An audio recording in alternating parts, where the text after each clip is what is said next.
Hi, my name is Jerry Parker. I'm a storyteller. The stories I tell, I guarantee they're 60% true. The story I'm going to tell you today happened in my hometown where I grew up, but it happened before I was born. So the setting and the civilization was different than today.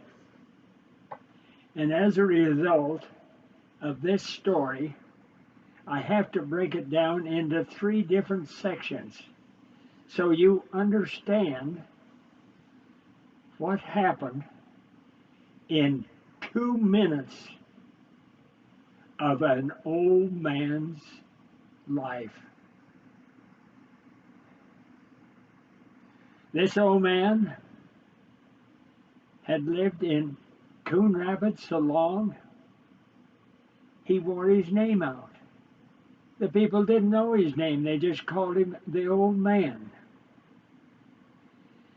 At that time,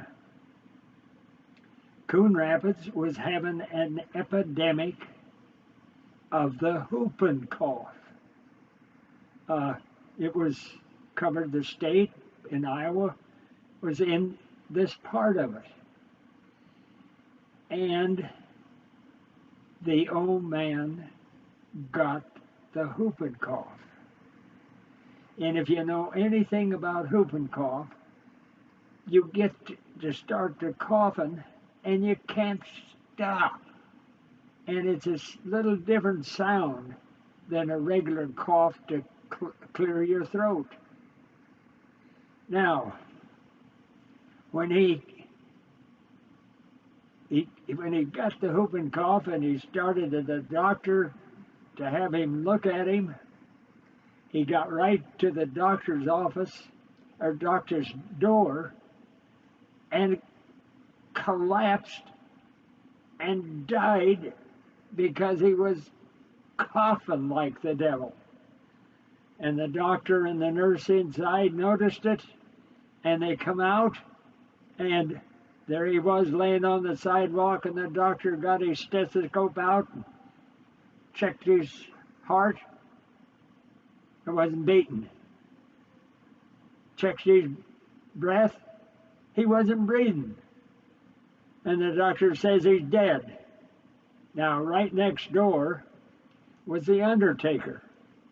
And in the epidemic, he had his hearse already. His hearse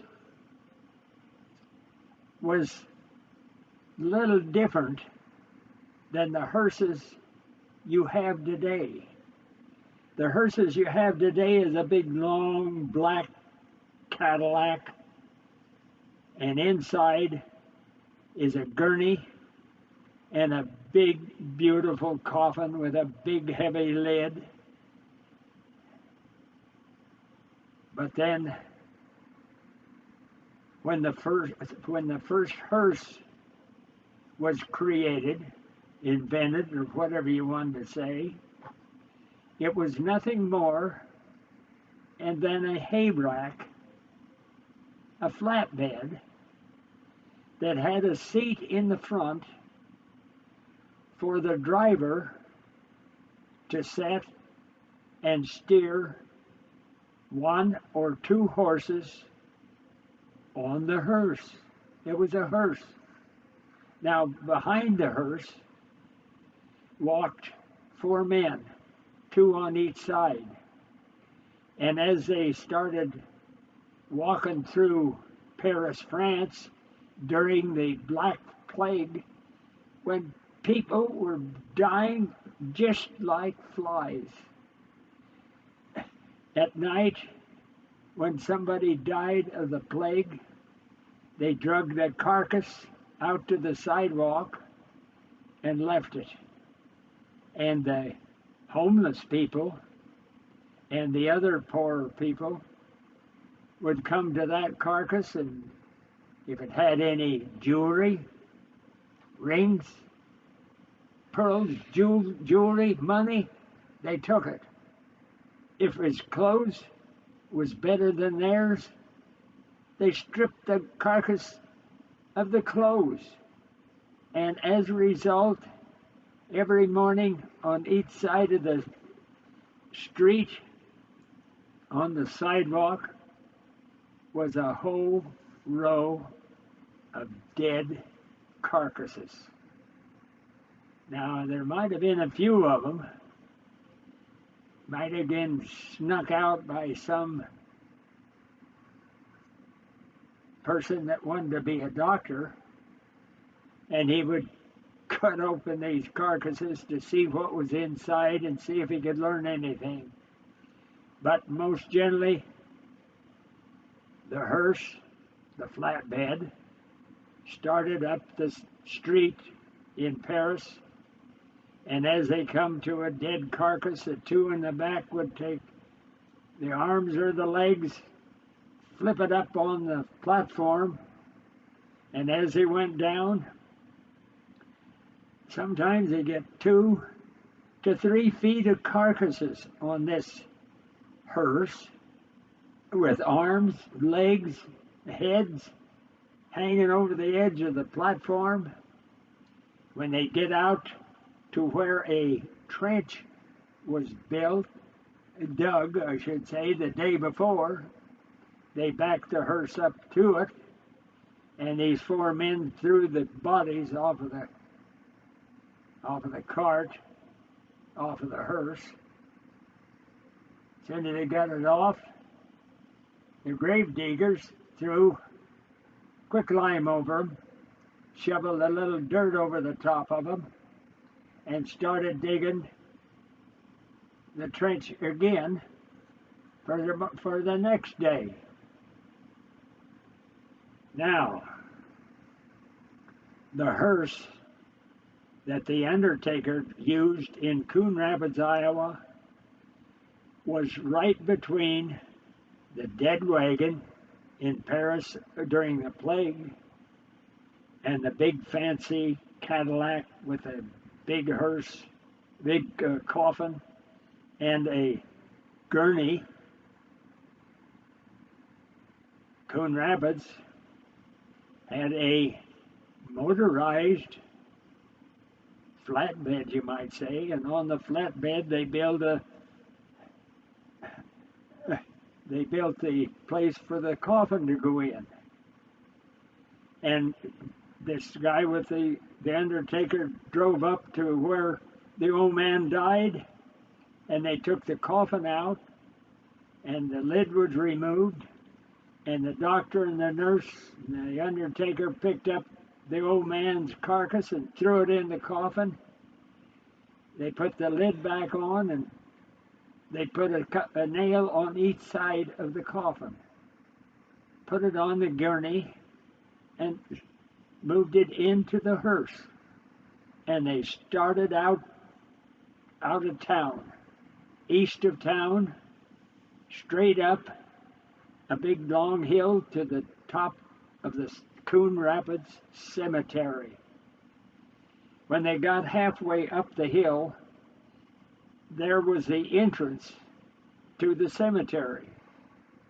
And the hearse drove in and immediately turned right again and headed up the hill of the cemetery lane.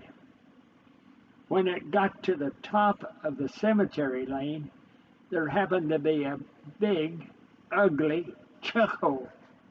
And this hearse hit that chuck hole so hard that it wrenched the back end of the hearse, and the door latch flew open.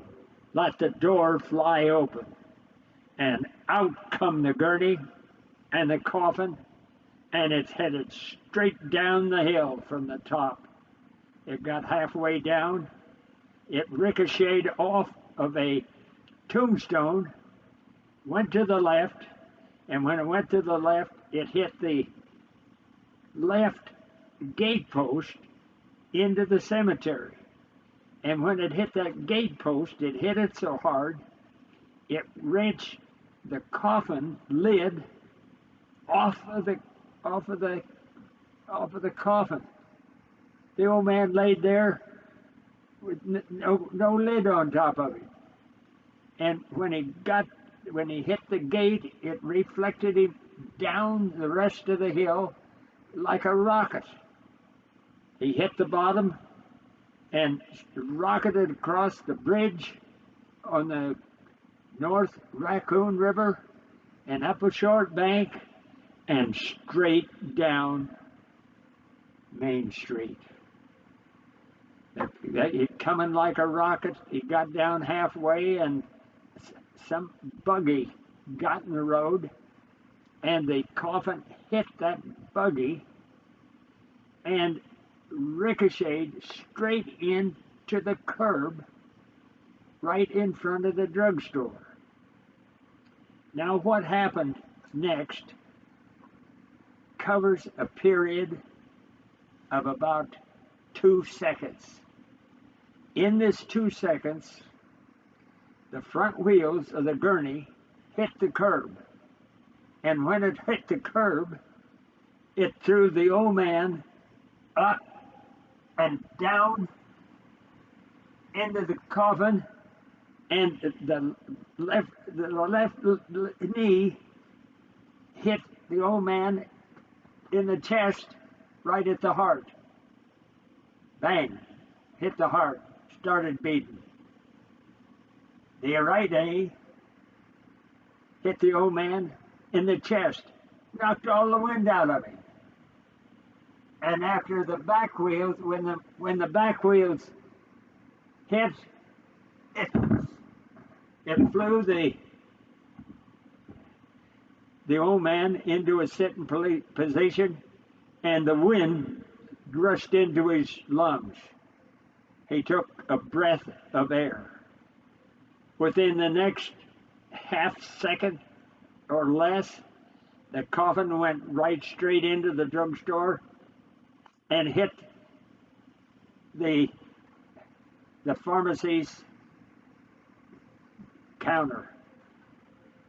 And when it hit the counter, once again, it threw the old man forward, hit his heart again and kept it beating, knocked the wind out of it. And when he sat up, it took another breath of air, and there sat the old man, heart a beating and breathing. And the pharmacy looked over and said, "Mister, what can I do for you?" And the old man said, "Give me something to stop this damn coffin." Now, the doctor that declared him dead back at the doctor's office, also at the same time walked up to the drugstore when the old man's coffin hit the curb and went hit the pharmacy's counter. And the doctor noticed that when he hit his heart, or his chest where the heart was, it started beating. And the doctor noticed that when the right knee hit the chest, started him breathing. What happened was, the doctor went to AMA and gave a talk, and he has been given credit for the first CPA treatment on a recently dead body. That credit should have come to the old man and to Coon Rapids, Iowa, but it didn't. Now, I talked a little bit about the dead wagon in Paris and the big, beautiful hearse and coffin in the city. today, but back then,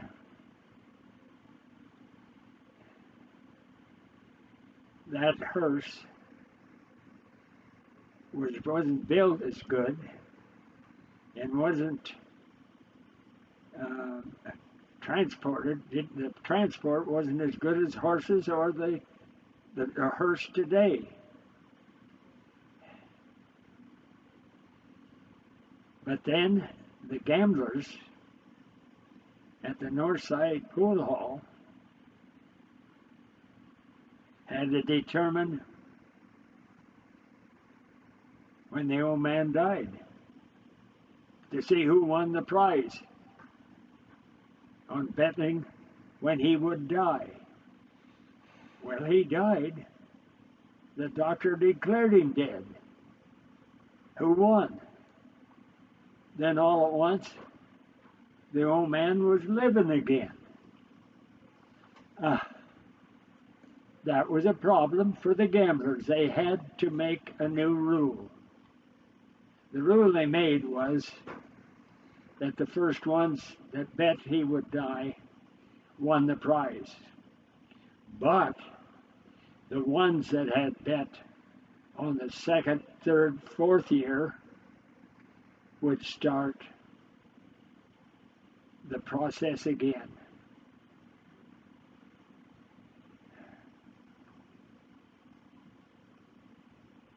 Now, as you know, all these stories that I tell you, I guarantee are 60% true.